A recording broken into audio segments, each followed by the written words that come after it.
When Venera 1 finally landed on the fiery surface of Venus, it was about 62,000 miles away from home, or roughly 100,000 kilometers.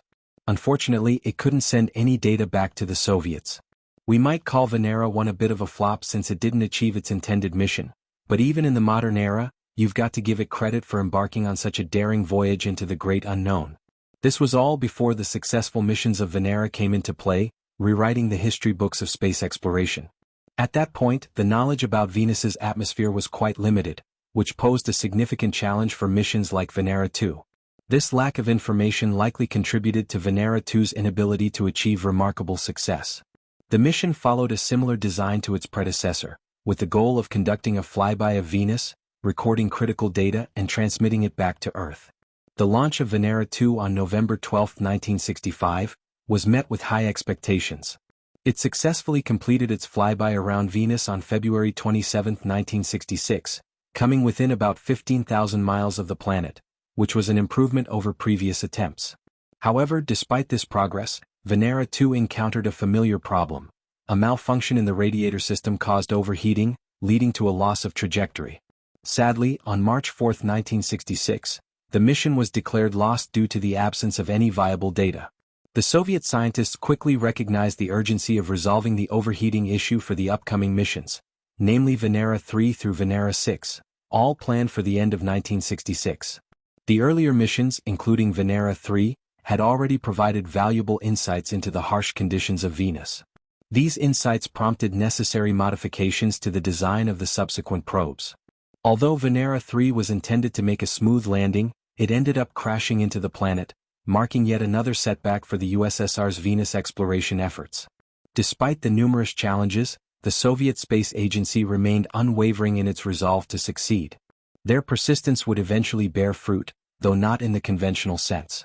In the years that followed, the space program boldly launched Venera 5 and Venera 6, making significant strides in their audacious mission. Both probes managed to transmit data for nearly an hour while descending through Venus's thick, suffocating atmosphere, a major achievement.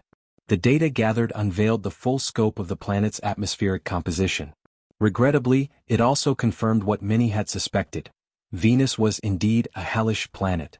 With extreme temperatures, crushing atmospheric pressure, and air unfit for breathing, it shattered any hopes of finding habitable life.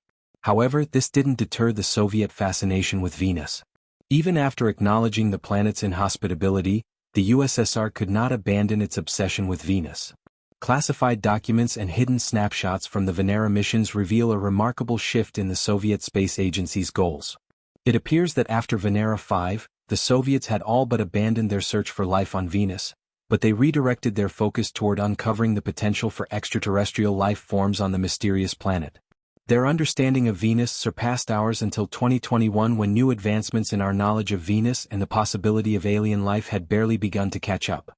Perhaps the Soviets were waiting for technology to catch up with their groundbreaking discoveries. Then, with the successful landings of Venera 7 and Venera 8, the Soviet space program achieved a new milestone in the history of planetary exploration. Despite numerous setbacks along the way, these missions provided some of the first glimpses of Venus's surface. These discoveries sent shockwaves through Soviet space enthusiasts, who redirected their focus from the impossible task of finding life on Venus to studying other aspects of the planet. The Soviet space program viewed Venus in a very different light, whereas other space agencies like NASA were still preoccupied with the Moon. While NASA did manage to launch successful missions to Venus during the 1980s, its main focus remained on lunar exploration. In contrast, the Soviet space program held an unwavering optimism about the possibility of life on Venus, particularly floating cities in its clouds. The extent of their success in this ambitious goal remains shrouded in mystery. Much of their findings remained classified due to the economic struggles the USSR faced from 1975 to 1984. The deteriorating Soviet economy led to a slowdown in space exploration, making way for the United States to step into the void. What's fascinating is that even before the USSR's decline, they had made significant advancements in exploring other planets. Today, modern scientists are challenging the long-standing belief that Venus is a barren wasteland. There's a growing theory that Venus might have once been habitable. NASA, for instance, suggested that Venus may have had an oceanic past, possibly supporting life at some point. This was a huge shift in the narrative, as Venus is so similar to Earth that it once seemed like a prime candidate for life. Unfortunately, its thick, toxic atmosphere dashed these hopes. Then, in 2020, NASA announced a groundbreaking discovery. They found phosphine on Venus. Phosphine is a flammable, stinky gas that is typically associated with life in oxygen-starved environments. The discovery stirred both controversy and excitement among scientists because it could indicate the presence of microbial life. The gas is produced by bacteria that thrive in landfills, marshes, and even animal intestines. This discovery sparked a huge debate among the scientific community. The Soviets had been obsessed with finding something extraordinary on Venus for decades. Perhaps, guided by their intuition or solid data, they were on to something big. In 2022, the presence of phosphine became a hot topic among planetary scientists. Neil deGrasse Tyson, an advocate for the search for habitable planets, expressed his excitement when discussing the potential implications of this discovery with astrobiologist David Grinspoon. Tyson speculated that Venus could have floating cities that could have been habitable, which might sound absurd but illustrates how humanity is now rethinking what makes a planet suitable for life. Today, scientists are still on a cosmic scavenger hunt, searching for signs of life beyond Earth, and the discovery of phosphine has brought renewed interest in Venus's potential. This renewed interest in Venus owes much to the work of the Soviet Venera missions, which gave us invaluable insights into the planet long before other space agencies dared to explore it. Declassified images from the Venera missions have provided clues that suggest there could have been life on Venus, or at least that life could have once existed there. The Russian Academy of Sciences played a significant role in this, particularly Dr. Sen, who led a team of researchers focusing on the data from Venera 13. Their findings revealed some startling possibilities, anomalies that appeared to defy the conventional understanding of the planet's conditions. These revelations were kept secret for decades, hidden from public view for reasons that likely had to do with the political and technological climate of the time.